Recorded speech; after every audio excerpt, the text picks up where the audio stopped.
Hello folks, and welcome back to the channel. Bit of a special today, bit of a lockdown special. When you're in lockdown and you're forced to stay indoors or in your garden, and the weather's like this, I mean, this is absolutely unreal at the moment, this weather.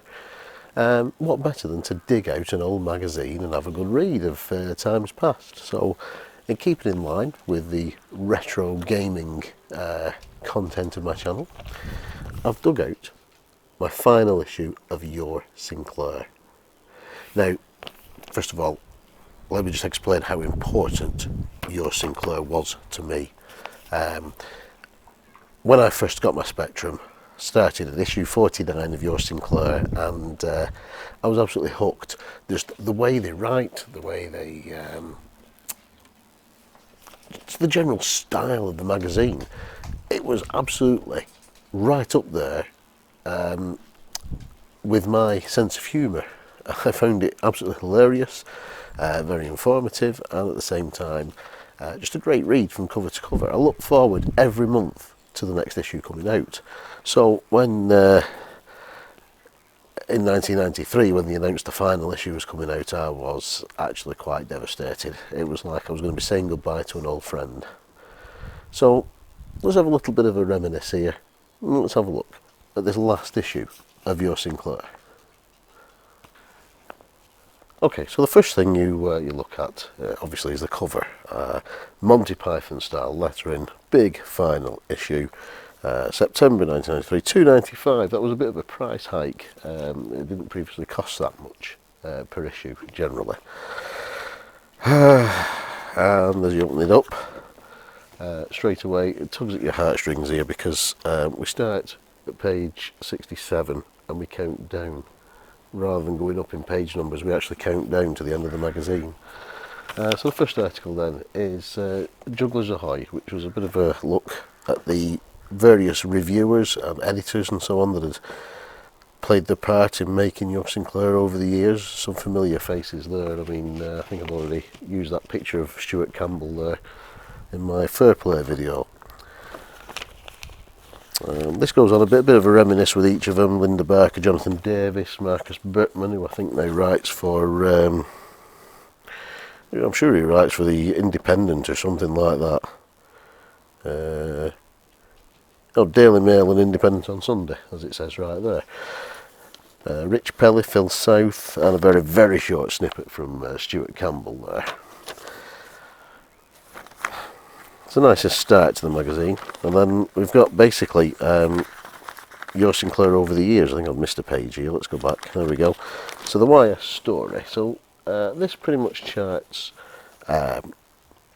year by year what was going on in the world of Your Sinclair and the Spectrum. Each year they show the highs, the lows, the top covers, the games. So originally it started out as Your Spectrum, before it became Your Sinclair. 1987, 1988, the Teresa years. I unfortunately missed them. When I started reading it was 1989, I think, and Matt Bileby was the editor at this point. So I just missed out on this rather hilarious National Rescue cartoon when it first was published. But I do remember holding my hand very tightly. It's in the car sometimes. Do you know what? No, that's the year before I got into it. Issue 47, 1990. Issue 49 must be the... yeah, that's where I started, 1990, not 1989.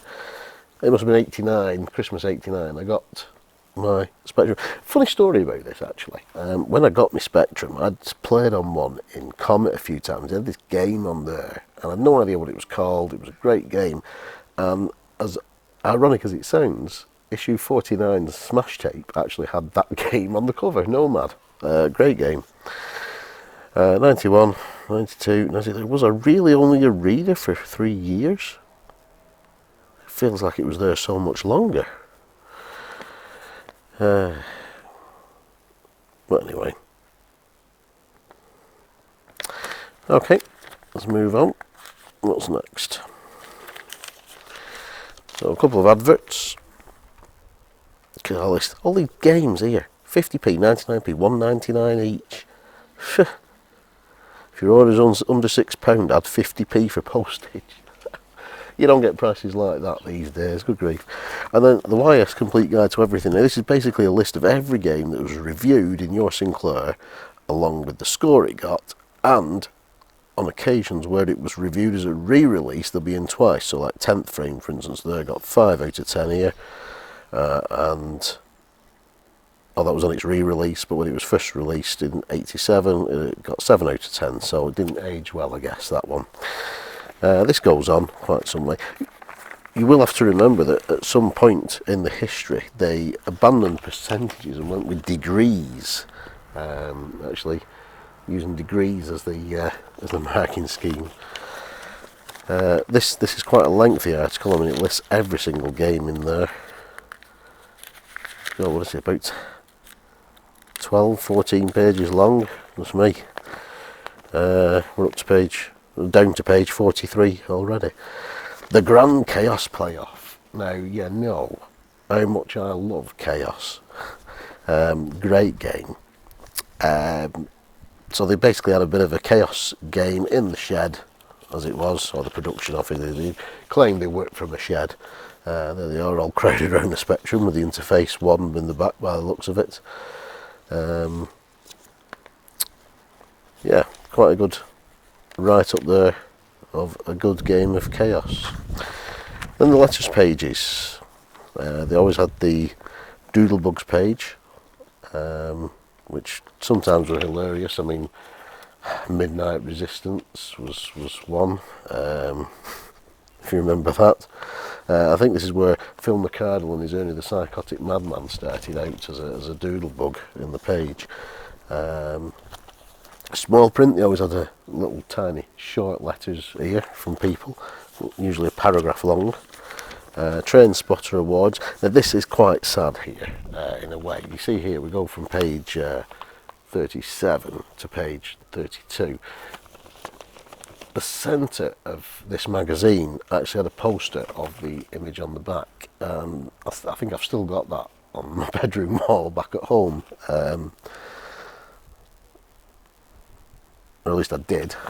Don't know where it is now. So unfortunately there's a few pages missing there, which is quite a shame. During its final years, Your Sinclair did introduce a few non-gaming related articles, non-Spectrum related articles, including the Killer Column from Outer Space, which usually dealt with sci-fi films and video releases at the time. I don't think DVD had come along by this point. Let's keep going. The YS Complete Guide to Spectrum Emulators. So, grief. Obviously, emulation now is far in advance of what's described in here. But back then, you know, being able to play another computer required quite a powerful computer to emulate. So that's an interesting little thing there. The Sam Coupe. God blimey, remember that? That was Miles Gordon Technology, if I remember rightly. They released an 8-bit computer graphics that could rival the Amiga and ST. Lemmings was previewed. Don't know if it was ever released. Probably not. I think a lot of things were probably previewed and never released. Everything here is a preview. There's no actual reviews there. I don't think I know anybody who actually owned a Sam Coupe. I'd love to have owned one. Public House, PD demos. Do you remember them? Eh? Shock and No More Intelligence 3.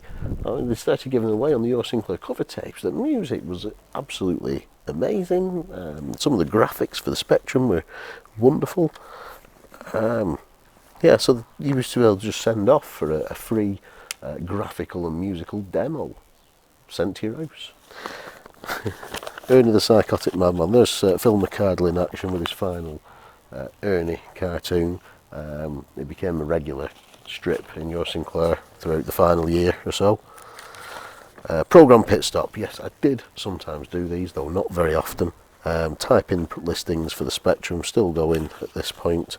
These appear to all be basic. I do remember they used to have quite a lot in hexadecimal and decimal loaders that you had to type in to sort of generate a little bit of machine code. That's refreshing to see it all in basic. What we got now? Spectec. Right, so this was a chap basically went into the Simon Cook here went into the depths and the very, very technical nature of pinouts and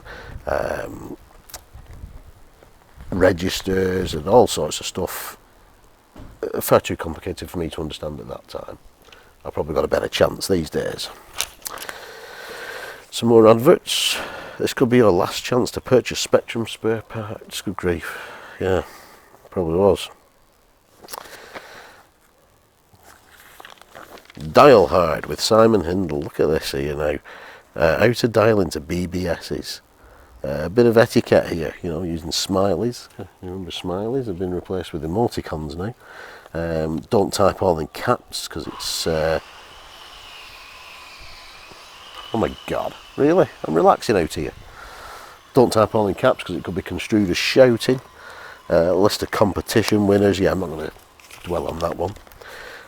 Rich's Guide to YS Lingo. The number of things in this article I actually still say. Like blimey. Yeah, give away Viz in one issue. FNAR, completely hat stand. The voice of God or editor's comments. I still do that when I write stuff sometimes. I still stick editor's comments in there as if I'm almost having a conversation with myself. Hurrah, Wagga Wagga and Yibble. Squibbles. Corking, all these other words. Good grief, really? I suppose I can't blame them, really. It is a lovely day. Input output. This was basically classified ads. There did used to be a Lonely Hearts section on this, if I remember rightly, as well. Anyway, we'll not go through any of that. Some more adverts here about the multiface, your final chance for immortality. And then the People's Choice. Now, this is actually a reaction to Stuart Campbell's top 100 Spectrum games of all time, which is listed here. This is the reader's version.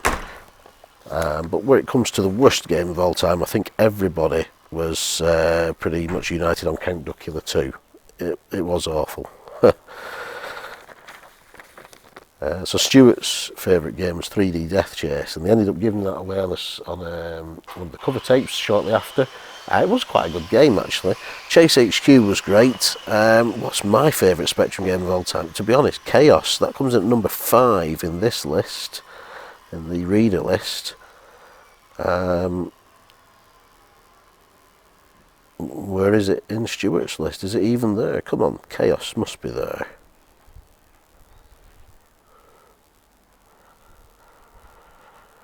I've either gone blind or it's not there. Stuart, what are you playing at? Dear me, no Chaos in there. What?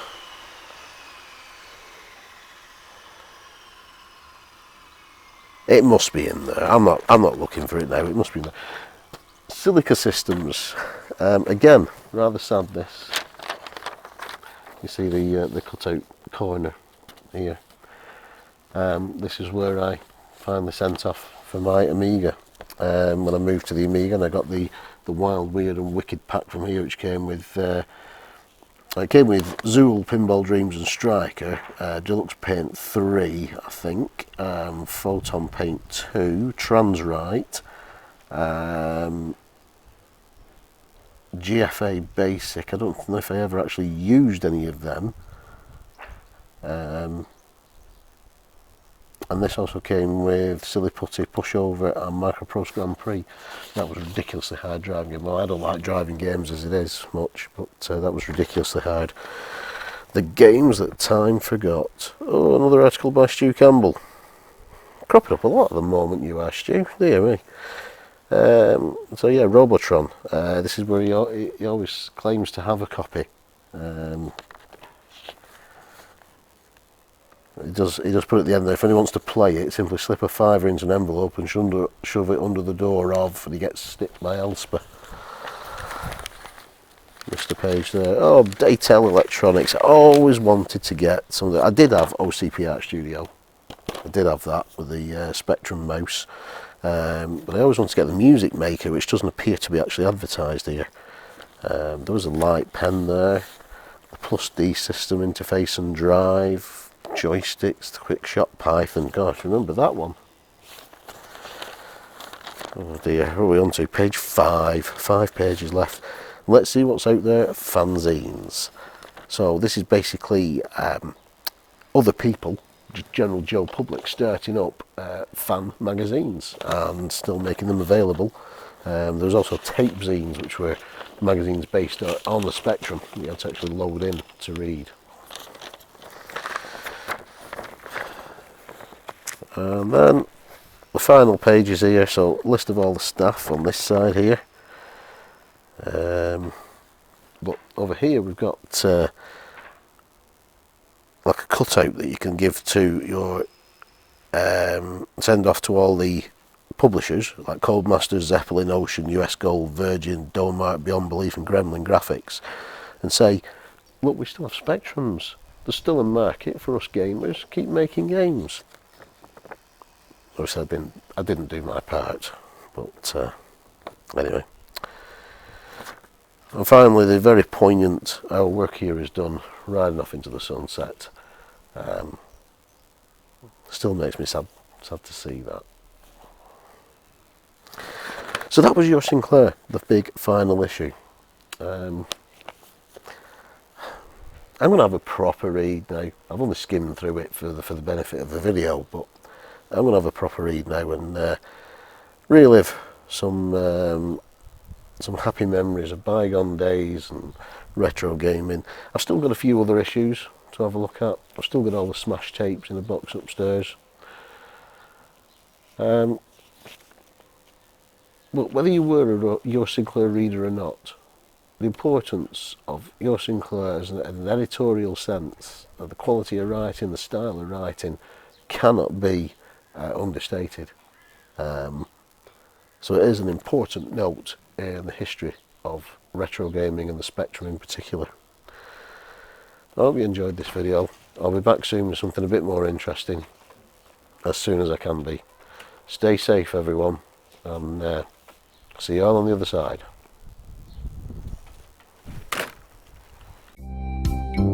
Hi folks, thanks for watching my video. You made it to the end, well done. If you like what you just saw, why don't you leave a like, leave a comment, subscribe, share my video, do all the above.